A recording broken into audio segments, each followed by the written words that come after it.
Hey guys, welcome to episode 5 of Doubleblown. I'm your host, Takoda Madrona. You can find me on Instagram at takoda.madrona. I'm a glassblower in Burlington, Vermont. And for those of you that don't know, my real legal name is Takoda Mel Madrona. So that is my real name, Takoda Madrona. It's not a nickname of any sort or any name that I created for marketing. I did not make it up, but that is my real name. Now, this episode, I'm going to give you something really valuable. I actually have seen tons of doctors because I suffer from tendinitis in my shoulder and my bicep. Now, I've seen osteopaths, massage therapists, physical therapists, general practitioners, and I've spent hundreds of dollars on trying to figure out my problem and how to solve it. Now, what I've come to the conclusion is a lot of the doctors that I saw had no information for me, but some of them had some valuable information for me and could help me. Now, I want to help you guys. If anybody out there is suffering any aches and pains from glass blowing, some of the things that I say, if not all, will help you. I promise. Now, we all have different body types, so the physical issues that you're facing with glass blowing can vary in as far as like what you'll need to do.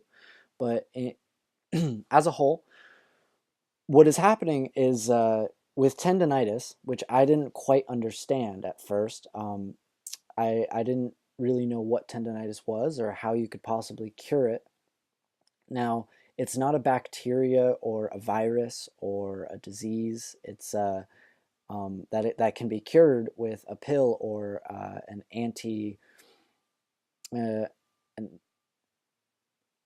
antibiotic. It can't be cured with an antibiotic or anything like that. It's not something that can be easily cured. What's happening with tendinitis is that you have a muscle, and your muscle is like a rope that is made of a bunch of tiny little ropes, and it can contract and it can loosen. So retract. It can contract and retract. It can loosen, but so when it contracts, it's when you're using it. And when I'm when I'm working, I have my arm in a 90-degree angle or an acute angle whenever I'm drawing and I'm glass blowing. And I will draw for hours when I'm glass blowing, and I lock my arm into place. Now, if you mime right now or pantomime drawing in the air, you'll notice that you're using a lot of muscles in your arm, even if you're just using them lightly. Now, if you lock yourself into place doing so, my bicep is holding up the weight of my elbow and everything above it for the most part. And holding that amount of weight and holding in place for a long, long period of time, it can keep your muscle contracted.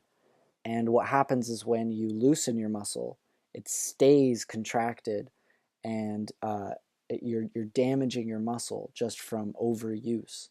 Now, the key word in this is overusing your muscle. Now, if you're overusing any part of your body, there's going to be damage in all sorts of ways. So what happens with tendinitis is that I'm overusing my bicep muscle. I'm personally overusing my bicep muscle and a number of other muscles too, because that's not the only thing that I deal with. But I'm overusing my bicep muscle, which is causing it to contract for long periods of time and stay contracted as well, which is pulling on the ends, the tips of my muscle, which are called tendons. And those tendons are inside something called a tubular. And the tubular is holding on to the tendon, and the tendon is being pulled on vigorously by my muscle. So the tendon is inside this tubular, and the muscle is contracting again and again and again and again and again, holding contract, and it's contracting for long periods of time and being held contracted. So it's like you're pulling on a rope so hard that it starts to tear or fray. So my tendons are starting to fray or tear and getting weaker and getting damaged over time. Now, I also have something with a B. I can't remember what it's called, but that's when your tubulars that are holding onto your tendons are getting inflamed as well. from the overuse. It's just an extension of tendinitis normally. And I also suffer from issues in my back shoulders. So what I tend to say to people is I've been teaching for 5 years, and what I see the most of, including in myself, is that everybody raises their shoulders up a lot. So what you want to do is, it's good to roll your shoulders back and try to loosen your shoulders up, and then you're going to bring your hands up like a T-Rex, little tiny arms, and then you're going to move them forward in order to get to the flame, but without raising your elbows up. Now keep everything nice and loose, and try to do this every couple of minutes to remind yourself to do this, to relax.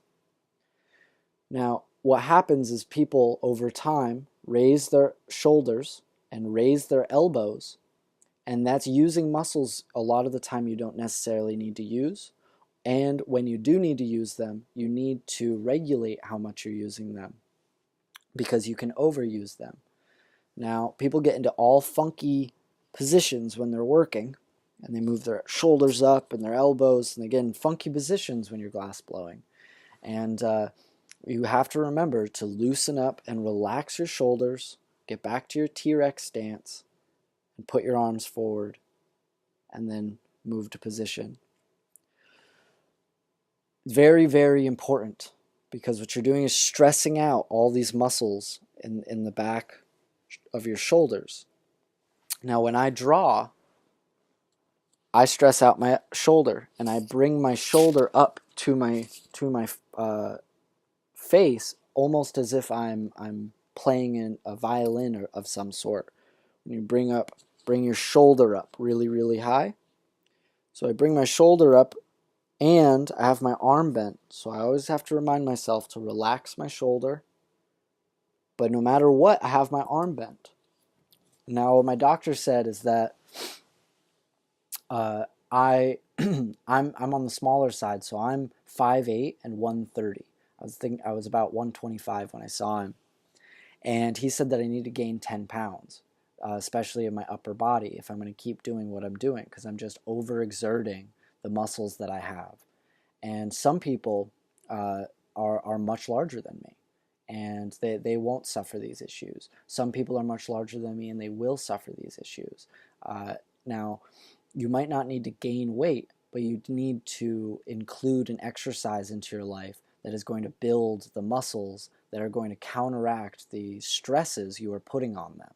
Because these are new stresses on them, and they will build, those muscles should build over time, but what you're doing is you're not building them for large periods of time and then stressing them out in other periods of time when you're working. So you need to build those muscles to fix your issue. You need to build those muscles to counteract the absolute insane stress that you're putting on them working for hours and hours on the torch. So I'm trying to gain weight because I'm on the smaller side. Now, some people won't need to gain weight, so you won't necessarily need to change your diet all that much, but you will need to change your exercise routine. I always recommend people should probably change their diet, because none of us are eating the best diet that we can. But you know, I'm a huge supporter of, you might die tomorrow, so why not eat what you want to eat? But you need to include the exercise that you need according to your diet. So, and you also need also according to your career. So we all know that you need to include the exercise into your life to counteract your diet if you want to be healthy. You also need to include an exercise routine into your life according to your career and lifestyle choice. So otherwise, you can suffer from immense amounts of pain, or even inevitable tendinitis and other muscular issues that you can have. So another key thing that you can do is stretch. So stretching is super, super key. Now, not only is exercise, but stretching. You always need to stretch. Now, I've been glass blowing since I was a kid. So when I was a kid, see, I'm doing a stretch right now. We're going to get into this. Oh, so when I was a kid, when anybody's a kid, you don't need to stretch that much. You can go run a mile, and it's not really a big deal. You don't need to stretch that much. You should, but you don't need to. As you get older, like I'm 25 now, and it's the first time I'm really feeling like real decay, and I you know, or past, year or two, I've realized that I'm not just getting stronger with no, because that's how I've always felt my whole life. I was just getting stronger, and I didn't really have to do anything more than what I chose and wanted to do.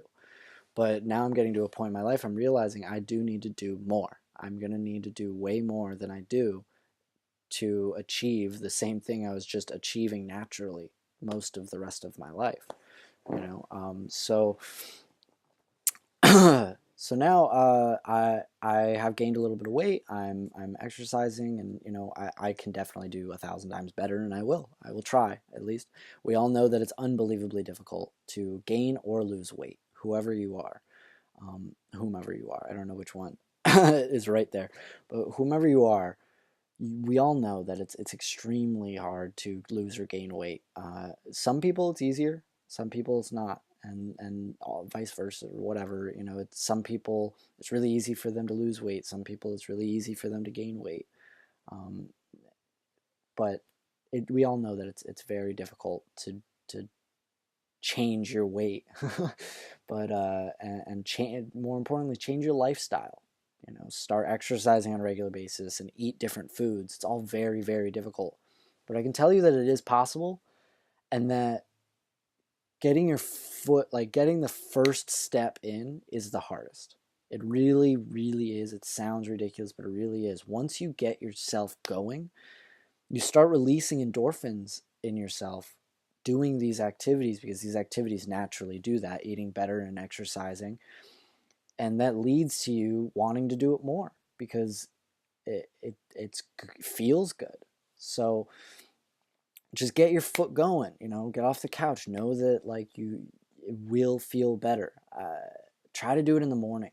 It really makes the rest of your day so much better. Try to get some exercise done in the morning.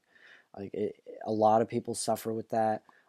But really early morning stuff is awesome. It's really hard for me to eat when I first wake up. I don't know what it is. I'm not hungry as soon as I wake up. But if I get dressed, shower, I get out the door and I get in my car and I start driving, going to the store, whatever I need to do that day, post office, then I'm hungry. All of a sudden I'm hungry right before I walk into the post office, just because I started getting going. So, maybe wake up. If you have the ability to go for a walk or a run, do that. Just walk around the block. It's not crazy to do. Just walk outside, walk around the block, get back. Once you're back, then eat something healthy. Maybe you want to do some more exercise or go do whatever you got to go do. But if you're like me and it's harder for you in the morning to eat, do that. There's so many things you can do to add that exercise. But let's jump into stretching. So stretching, the first stretch I want to show you is what I just did a second ago. Is I'm gonna turn for you in the video camera. I'm gonna show you what you do is you're gonna take both your hands. You're gonna reach behind your back. When you reach behind your back, you're gonna grab one of your wrists. Doesn't matter which hand. You're gonna reach back, grab one of your wrists. You're going to straighten out your arms, and then you're going to lift up. Raise up and try to get your hands above your head. It's not going to happen, but that's what you're trying to do. You're going to raise your hands towards the back of your head. Raise your hands, and then you're going to come back down. You're going to try to stretch in that position for about 10-15 seconds. Then you're going to want to switch hands. You're going to want to switch your hands, grab the other wrist, straighten your arms, do it again. Hold that position 10-15 seconds. You're going to come back down. Then what you're going to do, a lot of people, they'll reach in front of themselves, grab their shoulder with their other hand, possibly grab their elbow, and then pull their elbow towards their chest. That's a good one as well. But what my osteopath showed me is you're going to want to reach towards the sky.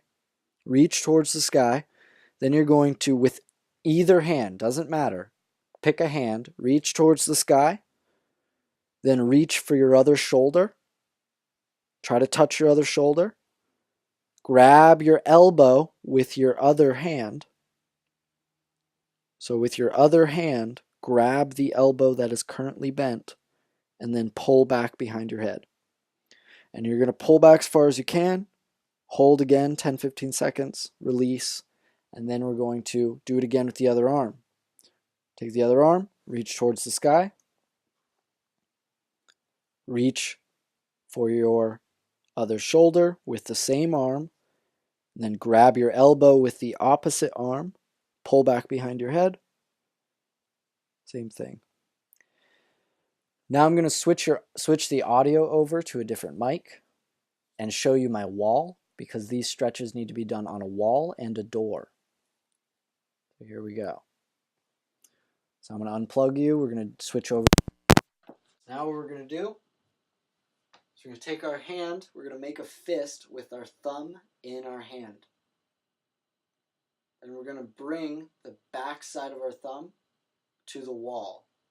What I mean by that is we're going to put our thumb in our palm, bring our arm horizontal to the ground with the back of our hand towards the ceiling, towards the sky. Then we're going to walk towards the wall and put our fist to the wall with the top of your fist to the sky. Now I'm going to turn and walk down the wall. So I'm going to walk away from my fist. This will stretch your arm behind your body. You're going to want to hold that position for 10-15 seconds, making sure that your arm is nice and horizontal to the ground. And walk forward, stretching your arm behind your body. You're going to do that with both arms. Okay? You're going to do that with both arms. Then you're going to use the door frame of any door. And you're going to take the palm of either of your hands, the palm and your elbow, and you're going to touch that to the door frame. You're going to basically look like you're high-fiving somebody or waving to somebody. So you're going to wave to somebody, and then you're going to touch your palm and your elbow to the door frame, and then walk through the door to stretch your arm back. Touch to the door frame. Walk forward.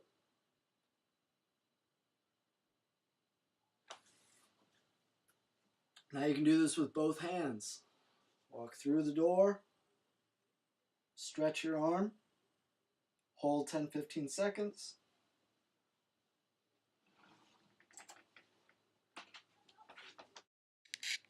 Okay. So those are our stretches. Now those stretches, very, very, very important. The stretch I just showed you, the high five stretch, that stretches your pectoral, shoulder muscles, a little bit of your bicep and tricep in there. So not so much work in your bicep, tricep, really mainly just your pectorals and your shoulder. And then we're going to, a long one, the horizontal one, where your fist is touching the wall stretch, that's going to work out your bicep real well. That's important for me. Also, the reach behind your back, that's really, really important for your shoulders and some of your bicep. And the reach behind your head, grab your shoulder, very, very important for your tricep, back of your arm here. Now, yeah, those are super, super important. And if any of you are dealing with any pain, I recommend all of those stretches, and I recommend creating a routine for yourself that works with exercise and stretching, whether it be a whole body or just focusing on certain parts of your body that are giving you issue. Now, those stretches alone have helped me greatly, and just focusing on them, doing hitting the punching bag is something that I love doing. So that's helped me with my exercise, because it's something that I enjoy doing, and it's great exercise, cardio, and my upper body, along with small weightlifting and just anything I can get my hands on that I enjoy. That is physical activity. I love shoveling snow, things like that. So just things that you enjoy doing, and try to implement them as to help yourself stretch and exercise and eat well and be better and happier. Like it's so yeah, I've suffered from a lot of pain from this tendonitis and just hadn't known what to do about it. So I really hope some of that helps. It's definitely helped me just knowing the information I just gave you. And if you guys have any other questions, please feel free to email me at doubleblownpodcast@gmail.com. And in the next episodes, I'll try to think of anything else that will be helpful. I'm Takoda Madrona, and I've been on the torch for about 7 years or so. I've taught for about 5 of them, and I've done repairs and custom glass for years. I've learned all sorts of different little things, but definitely just personal experiences like this are really, I find some valuable information, and I want you guys to have it. So any questions you guys have, please throw them at me, no matter how vague or specific. I'll try to think of something that will help, and if I can't, I'll try to point you in the direction of someone or something that can help. And yeah, I hope you guys aren't dealing with any of this stuff. I hope you guys are just killing it and just feeling it and loving the journey. So again, just email me at doubleblownpodcast@gmail.com. And I'll see you guys in episode 6. Bye, guys.